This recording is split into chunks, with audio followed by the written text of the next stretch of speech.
bienvenue dans ma nouvelle vidéo, j'espère que vous allez bien. J'ai reçu beaucoup de messages suite à ma vidéo sur l'organisation du frigo.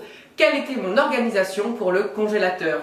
Comme je ne m'en suis jamais occupée, je n'ai jamais pris le temps de l'organiser, je vous propose de le faire ensemble. La première chose à faire est de vous montrer la bête. Donc voici mon frigo qui a deux portes. Donc partie de droite, c'est tout simplement le frigo et à gauche, le congélateur. Donc je l'ouvre comme il est actuellement. Donc le voici, j'ai, je ne sais pas pourquoi, des steaks hachés qui traînent, un petit truc d'épinards. Là c'est un granité que Jules m'a mis dans le congélateur et du bazar partout. Et ce qui n'y va pas dans le congélateur, en plus qu'il n'est pas rangé, c'est que je ne sais même plus ce qu'il y a dans le fond. Car c'est tout simplement pas accessible ou alors je fais tout tomber. Donc on va essayer d'organiser ça au maximum. Et pour réussir à m'organiser, bien sûr, il me faut des boîtes. Mais je n'ai pas choisi des boîtes au hasard. Donc j'ai commencé par prendre les mesures de mon congélateur, donc tout ce qui est largeur, profondeur, l'espace entre chaque étagère pour essayer vraiment de trouver des boîtes qui allaient rentrer facilement à l'intérieur pour essayer d'optimiser vraiment au maximum la place dont je dispose.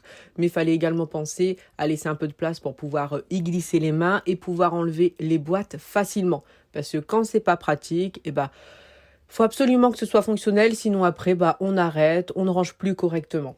Donc là, c'est vraiment ce que j'ai essayé de faire. J'ai commencé déjà par regarder sur les sites internet, Amazon, enfin voilà, tous les sites que je connais. Je ne trouvais pas de boîte vraiment qui me convenait, en tout cas avec les dimensions dont je dispose.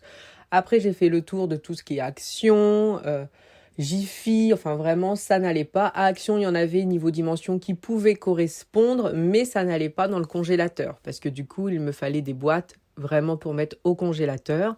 Et c'est à Stocomanie que j'ai trouvé mon bonheur. Mais alors, faut bien m'imaginer, à Stocomanie, j'avais pris 1 mètre parce que souvent sur ce genre de boîte, il n'y a pas toutes les dimensions qui sont inscrites.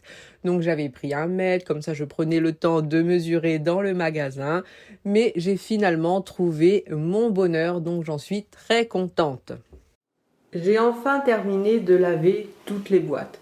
Donc pour gagner du temps, je vais commencer à laisser sécher un petit peu avant d'utiliser mon torchon.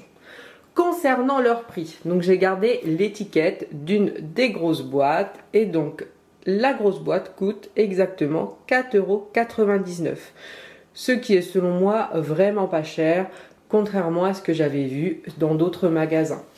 Et en plus, ce que j'aime surtout, c'est qu'elles vont au congélateur et ce n'était pas le cas de toutes les boîtes que j'avais vues précédemment. Donc du coup je suis très contente. Le tout, donc même avec les bacs à glaçons, j'en ai eu pour 50 €, ce qui est raisonnable car il y a quand même pas mal de quantité. Il ne me reste plus qu'à vider mon congélateur. Heureusement pour moi, j'ai retrouvé plein de sacs isothermes dans ma cave. Donc je vais tout vider, je vais essayer de mettre également par catégorie et je n'oublie pas bien sûr de mettre de côté ce qui n'a plus rien à faire dans le congélateur et également dans le congélateur du bas. Le congélateur est vide et voici ce que je ne remettrai pas à l'intérieur. Donc c'est mon problème quand je congèle des choses comme c'est mal organisé, j'oublie. Là on peut voir de la chair à saucisse qui est à moitié cuite. Pareil pour les saucisses, c'est cuit sur le côté. Et ça c'est tellement vieux, c'est une sauce, de la purée de carottes, des nanes que j'avais congelées. Mais c'est tellement vieux que honnêtement je ne les mangerai pas une fois que ça sera dégelé. Après j'ai des bouts des cartons vides, des plastiques. Donc voilà, tout ça c'est poubelle. Avant de commencer la réorganisation, je vais déjà tout nettoyer. Car malheureusement j'ai pas mal de choses qui traînent dans le congélateur, des taches, enfin plein de petites choses à nettoyer. Donc je commence par ça. Pour nettoyer le congélateur, c'est très simple. Je vais utiliser un produit multisurface bateau avec une microfibre. Je vais prendre le temps de tout nettoyer, tout frotter, d'enlever les miettes et c'est très bien. Par contre, concernant les boîtes, donc j'ai acheté les boîtes selon leurs dimensions, mais surtout selon l'utilité que j'ai de mon congélateur.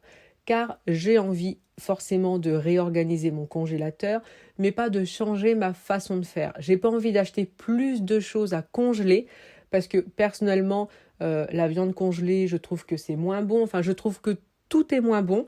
Par exemple, je vais avoir beaucoup de choux que je vais congeler pour faire des gratins. J'ai également des petits pois pour faire mes veloutés de petits pois. Il faut que ce soit surgelé. Enfin, c'est vraiment des petites choses, vraiment, parce que j'ai besoin que ce soit surgelé. Sinon, c'est pas quelque chose que j'aime spécialement, tout ce qui est congélation. La chose que j'aimerais améliorer, c'est d'essayer d'avoir toujours un plat qui est préparé en avance et que je pourrais congeler à me servir au cas où un jour, si on rentre tard et que je suis embêtée, que je n'ai pas envie de cuisiner. Mais pour moi, le congélateur, c'est vraiment pas quelque chose dont je me sers régulièrement. Et j'ai pas envie que ça change. Je veux qu'il soit mieux organisé pour que je puisse m'y retrouver, mais j'ai pas envie de changer ma façon de fonctionner. Le congélateur est donc enfin nickel, ça fait du bien, mais comme vous pouvez le voir, je dois également m'occuper du sol. Pour le sol, un petit coup d'aspirateur pour ramasser tous les petits pois. Je vais commencer par le plus simple, c'est-à-dire tout ce qui est frites, pommes rissolées, parce que je n'ai pas envie de mettre les frites dans des boîtes, je trouve que ça ne serait pas pratique, souvent on utilise un sachet entier, donc je préfère laisser dans les sachets directement, mais mettre dans ce petit panier. Mais pour que ce soit quand même mieux rangé, plutôt que de plier le sachet comme j'avais tendance à le faire auparavant, je vais couper et le sceller.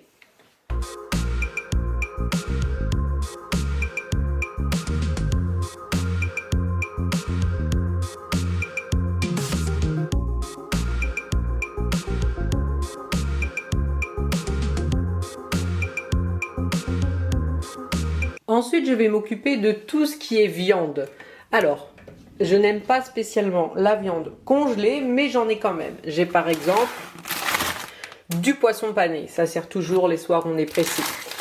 Des nuggets, j'ai aussi la même chose mais version végétarienne et de la viande hachée. Donc je vais mettre tout ça dans ces boîtes.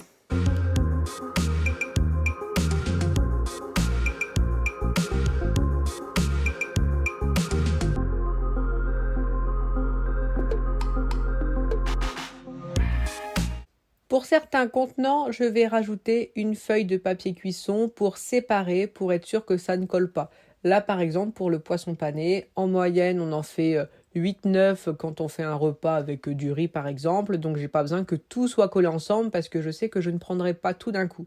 Donc, de mettre la feuille, ça va vraiment éviter que tout colle. Donc, pour les nuggets, c'était pas la peine de le faire. Donc, ça dépend vraiment de la façon dont on cuisine. Mais si vous savez que vous prenez une petite portion à chaque fois et que vous avez peur que tout colle dans les boîtes ou comme ça le fait pour les sachets, le plus simple c'est de mettre cette feuille. Ensuite, j'ai forcément besoin d'étiqueter. J'ai pas besoin de tout étiqueter, mais par exemple les différents nuggets, j'ai besoin de le faire.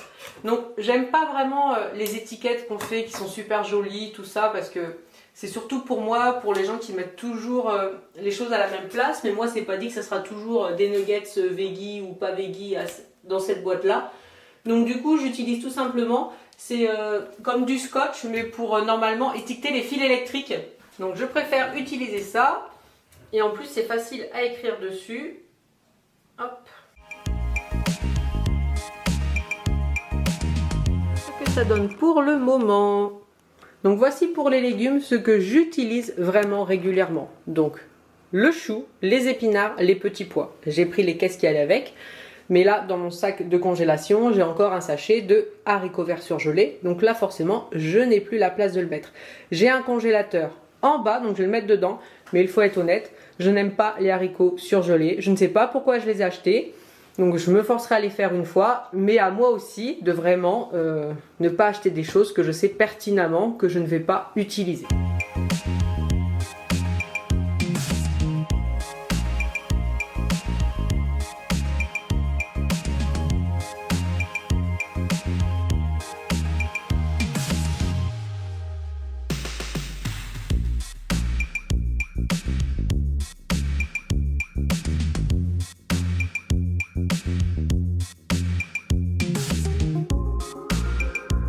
Je vous montre donc le congélateur terminé, même avec les boîtes qui ne sont pas encore remplies. Donc là, c'est pour me mettre les glaçons rafraîchissants, mais je vous montrerai ça dans une prochaine vidéo. En haut, 2 boîtes qui sont vides, ça sera pour les plats que je vais préparer en avance. Parce que j'aimerais toujours au moins, au minimum, avoir un plat que je prépare en avance au cas où si un soir on rentre tard par exemple. Ensuite, à droite, donc c'est tout ce qui est viande, donc toujours en petites portions. À droite, le panier avec les frites. Là, c'est tout ce qui est légumes, donc choux, petits pois, épinards. En dessous, ce sont les fruits congelés. Donc un mélange de fruits rouges, framboises et j'avais oublié, j'ai aussi également des fraises.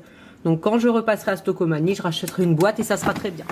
Et en dessous, c'est les glaces en vrac. Donc dès qu'on achètera des Cônes, des Magnum, des Mr Freeze, ça sera mis dans ce bac. Tout simplement parce qu'on a une amie la dernière fois au barbecue, elle a sorti son bac et les enfants ont choisi les glaces, on a trouvé ça très pratique. Et dans la portière, donc, simplement des glaces pour faire des boules. Donc voici pour le congélateur qui est terminé. Merci beaucoup d'avoir regardé la vidéo et à bientôt!